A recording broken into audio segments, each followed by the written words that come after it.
যে ফর্মটা আছে এটা সংবিধান সংস্কার পরিষদ সদস্যদের শপথ ফর্ম। আমরা কেউ সংবিধান সংস্কার পরিষদের সদস্য হিসেবে নির্বাচিত হইনি। কারা শপথ নেবেন এটা তাদের ব্যক্তিগত ব্যাপার। আমরা আজকে শুনতে পেরেছি যে সংস্কার পরিষদের শপথ বিএনপি গ্রহণ করেনি। গণভোটে হ্যাঁ ভোট মানে সরকার ইচ্ছামতো সংবিধান পরিবর্তন করতে পারবে না। 2 দিন আগের সেই সকালটা এখনো রাজনৈতিক মহলে আলোচনার কেন্দ্রবিন্দুতে রয়ে গেছে। মঙ্গলবার 17 ফেব্রুয়ারি ছিল ত্রয়োদশ জাতীয় সংসদের ঐতিহাসিক শপথ গ্রহণের দিন। সারা দেশের মানুষ টেলিভিশনের পর্দায় চোখ রেখে অপেক্ষা করছিলেন এক নতুন অধ্যায়ের সূচনা দেখতে। কিন্তু সকাল 10টায় সংসদ ভবনের শপথ কক্ষে যা ঘটে গেল তা কেউ কল্পনাও করতে পারেনি। এমন কিছু ঘটবে, এমন একটি ঘোষণা আসবে যা পুরো দেশের রাজনৈতিক ইতিহাসকে এক নতুন মোড়ে নিয়ে যাবে, সেটা বোধহয় স্বয়ং বিএনপির নেতারাও আগে থেকে প্রকাশ্যে জানাননি। শপথ অনুষ্ঠান শুরু হওয়ার ঠিক আগে, যখন সবাই প্রস্তুত, যখন ক্যামেরা ঘুরছে, যখন সাংবাদিকরা তাদের নোটবুক খুলে বসে আছেন, ঠিক তখনই বিএনপির স্থায়ী কমিটির সদস্য সালাউদ্দিন আহমেদ মাইক্রোফোনের সামনে এসে দাঁড়ালেন। তার মুখে কোনো হাসি ছিল না, চোখে ছিল এক ধরনের দৃঢ়তা। আর তিনি যা বললেন তা শুনে উপস্থিত সবার চোখ কপালে উঠে গেল। তিনি ঘোষণা করলেন যে নবনির্বাচিত এমপিরা সংসদ সদস্য হিসেবে শপথ নিলেও সংবিধান সংস্কার পরিষদে শপথ নেবে না বিএনপি।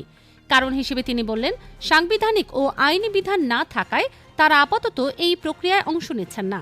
এই একটি বাক্য, এই একটি ঘোষণা, কিন্তু এর প্রতিক্রিয়া যেন একটা সুনামির মতো ছড়িয়ে পড়ল সারা দেশে।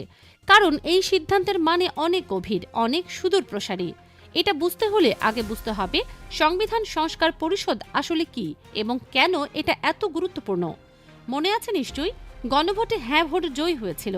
সেই রায় অনুযায়ী জুলাই জাতীয় সংসদ এবং সংবিধান সংস্কার আদেশ অনুসারে ত্রয়োদশ জাতীয় সংসদ নির্বাচনে নির্বাচিত প্রতিনিধিদের সমন্বয়ে একটি সংবিধান সংস্কার পরিষদ গঠন করার কথা ছিল। পরিকল্পনা ছিল যে নির্বাচিতরা প্রথমে সংসদ সদস্য হিসেবে শপথ নেবেন, এরপর সংবিধান সংস্কার পরিষদের সদস্য হিসেবেও শপথ নেবেন। এই সংবিধান সংস্কার পরিষদ হল জুলাই বিপ্লবের সবচেয়ে বড় প্রতিশ্রুতি। এই সংসদই বাংলাদেশের সংবিধানকে সংস্কার করবে, নতুন বাংলাদেশ গড়বে, জুলাই বিপ্লবের চেতনাকে সংবিধানে চিরস্থায়ী করবে।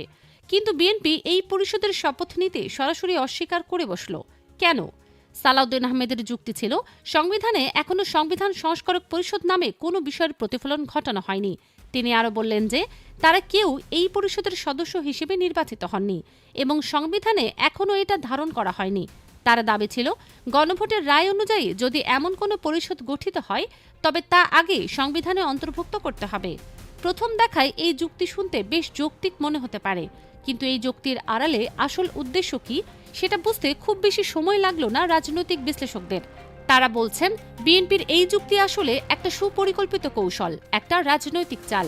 এনসিপির নির্বাচন পরিচালনা কমিটির চেয়ারম্যান আসিফ মাহমুদ সজীব ভূঁইয়া এই বিষয়ে তীব্র প্রতিক্রিয়া জানিয়েছেন।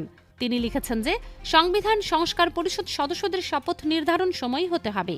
তিনি প্রশ্ন তুলেছেন, সংবিধানে নেই মর্মে যদি সংবিধান সংস্কার পরিষদ সদস্য হিসেবে শপথ না নিতে চান তাহলে সংসদ সদস্য হিসেবেও শপথেরও কোনো মানে নেই। তার সবচেয়ে ধারালো প্রশ্নটি ছিল, 2026 সালে যে নির্বাচন হলো সেটা কোন সংবিধানে ছিল জনাব সালাউদ্দিন আহমেদ? এই প্রশ্নটাই আসলে পুরো বিতর্কের মূল জায়গায় আঘাত করেছে। চিন্তা করে দেখুন, যে নির্বাচনে বিএনপি অংশ নিয়েছে, যে নির্বাচনে তারা বিপুল সংখ্যায় জিতেছে, সেই নির্বাচনও তো বর্তমান সংবিধানে নেই। তাহলে সেই নির্বাচন মেনে নিয়ে শপথ নিলেন, আর এখন সংস্কার পরিষদের শপথ নেবেন না কেন? এটাকে কি বলা যায়? দ্বিমুখী নীতি? এই পুরো পরিস্থিতিতে সবচেয়ে বড় সংকট হল, বিএনপি থেকে নির্বাচিত 209 জন সংসদ সদস্য যদি সংবিধান সংস্কার পরিষদের সদস্য হিসেবে শপথ না নেন, তাহলে এই পরিষদ গঠন এবং সংবিধান সংস্কার কার্যক্রম সম্পূর্ণভাবে ঝুলে যাওয়ার আশঙ্কা তৈরি হয়েছে। আর এটাই হয়তো বিএনপির আসল উদ্দেশ্য। তারা চায় না সংবিধান সংস্কার হোক, তারা চায় না জুলাই বিপ্লবের চেতনা সংবিধানে চিরস্থায়ী রূপ পাক। তারা চায় পুরনো সংবিধানই থেকে যাক এবং পুরনো ধাঁচেই রাষ্ট্র পরিচালনা চলুক, কারণ পুরনো সংবিধানে তাদের সুবিধা অনেক বেশি। এই বিষয়ে জামায়াতে ইসলামী অত্যন্ত কঠোর এবং স্পষ্ট অবস্থান নিয়েছে। জামায়াতের কেন্দ্রীয় নেতা সৈয়দ আব্দুল্লাহ মোহাম্মদ তাহের বললেন যে দুপুর 12টায় তাদের নবনির্বাচিত সংসদ সদস্যদের শপথ নেওয়ার সময় নির্ধারিত ছিল, কিন্তু তিনি স্পষ্ট করে জানিয়ে দিলেন যে বিএনপির নির্বাচিতরা যদি সংবিধান সংস্কার পরিষদের সদস্য হিসেবে শপথ না নেন তবে জামায়াতের নির্বাচিতরাও কোনো ধরনের শপথ নেবেন না। তার যুক্তি ছিল অত্যন্ত শক্তিশালী। তিনি বললেন, তারা মনে করেন সংস্কারবিহীন এই সংসদ পুরোপুরি অর্থহীন। জামায়াতের এই অবস্থান আসলে পুরো পরিস্থিতিকে এক নতুন মাত্রা দিয়েছে। তারা স্পষ্ট বলে দিয়েছে যে সংস্কার ছাড়া সংসদ তাদের কাছে কোনো মূল্য রাখে না। তারা শুধু ক্ষমতার অংশীদার হতে চায় না, তারা চায় দেশকে সত্যিকার অর্থেই পরিবর্তন করতে, জুলাই বিপ্লবের প্রতিশ্রুতি রক্ষা করতে। একই সাথে 11 দলীয় জোটের নেতারাও মনে করছেন যে জুলাই গণঅভ্যুত্থানের চেতনা এবং গণভোটের রায় অনুযায়ী সংবিধান সংস্কার পরিষদের শপথ নেওয়া বাধ্যতামূলক। তাদের বক্তব্য হলো, এটা উপেক্ষা করে শুধুমাত্র এমপি হিসেবে শপথ নেওয়া মানে জনরায়ের সাথে সরাসরি প্রতারণা করা।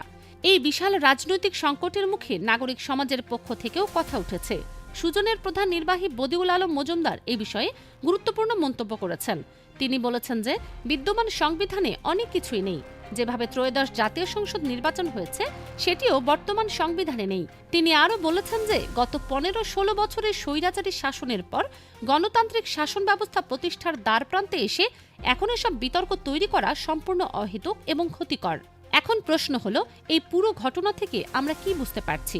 একটাই বার্তা স্পষ্ট হয়ে উঠছে, বিএনপি ক্ষমতায় এসেছে ঠিকই, তারা নির্বাচনে জিতেছে, কিন্তু তারা সংস্কার চায় না।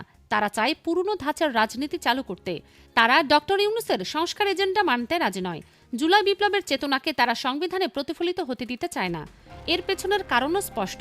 সংবিধান সংস্কার হলে তাদের একচেটিয়া ক্ষমতা কমে যাবে, জবাবদিহিতা বাড়বে, স্বচ্ছতা বাড়বে, প্রতিষ্ঠানগুলো শক্তিশালী হবে। আর বিএনপি সেই পরিবর্তন চায় না। তারা চায় পুরনো কায়দায়, পুরনো ধাঁচে ক্ষমতা পরিচালনা করতে, যেখানে কারো কাছে জবাব দিতে হবে না। বিএনপির এই সিদ্ধান্ত বাংলাদেশের ইতিহাসে একটি বিপজ্জনক নজির হয়ে থাকবে বলে মনে করছেন রাজনৈতিক বিশ্লেষকরা। তারা বলছেন, বিএনপির ক্ষমতার স্বার্থে জুলাই বিপ্লবের সাথে বিশ্বাসঘাতকতা করছে, গণভোটের রায়কে অস্বীকার করছে এবং ডক্টর ইউনূসের সংস্কার উদ্যোগকে প্রতিহত করার চেষ্টা করছে। কিন্তু এই খেলা এত সহজে শেষ হবে না, কারণ জামায়াত এবং 11 দলীয় জোট ইতিমধ্যেই একদম পরিষ্কার করে বলে দিয়েছে যে সংস্কার ছাড়া তারা কোনো শপথই নেবে না। তাদের দাবি একই সাথে সংসদ এবং সংস্কার পরিষদ দুটোই চাই, না হলে কিছুই না। এটাই এখন বাংলাদেশের রাজনীতির নতুন সমীকরণ, নতুন বাস্তবতা। একটু পেছনে ফিরে তাকানো যাক। মাত্র 5 দিন আগে 12 ফেব্রুয়ারি নির্বাচন হয়েছে। বিএনপি সেই নির্বাচনে অংশ নিয়েছে, বিজয়ী হয়েছে, সংসদ সদস্য হিসেবে শপথ নিয়েছে।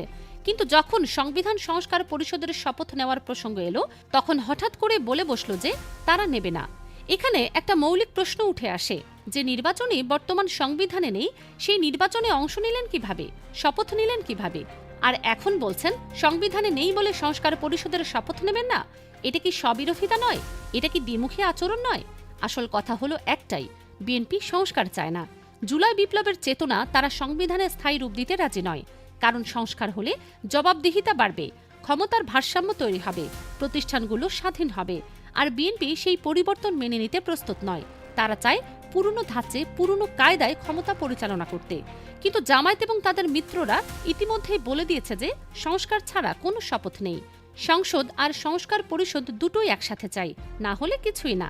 এই অবস্থান অত্যন্ত গুরুত্বপূর্ণ, কারণ এটা প্রমাণ করে যে জুলাই বিপ্লবের চেতনা এখনো জীবিত আছে এবং সেই চেতনা রক্ষার জন্য অনেকেই প্রস্তুত। আগামী দিনগুলোতে এই সংকট কোন দিকে মোড় নেবে সেটা দেখার বিষয়। কিন্তু একটা বিষয় পরিষ্কার, যে দল ক্ষমতায় আসার আগেই জুলাই বিপ্লবের চেতনার সাথে বিশ্বাসঘাতকতা শুরু করে দিল, সেই দলের কাছ থেকে দেশের মানুষ আসলে কি আশা করতে পারে? এই প্রশ্নের উত্তর খুঁজতে হয়তো আমাদের আরও কিছুদিন অপেক্ষা করতে হবে। কিন্তু ইতিহাস সাক্ষী থাকবে, কে কোন পক্ষে দাঁড়িয়েছিল, কে জনগণের পক্ষে ছিল আর কে শুধু ক্ষমতার পক্ষে।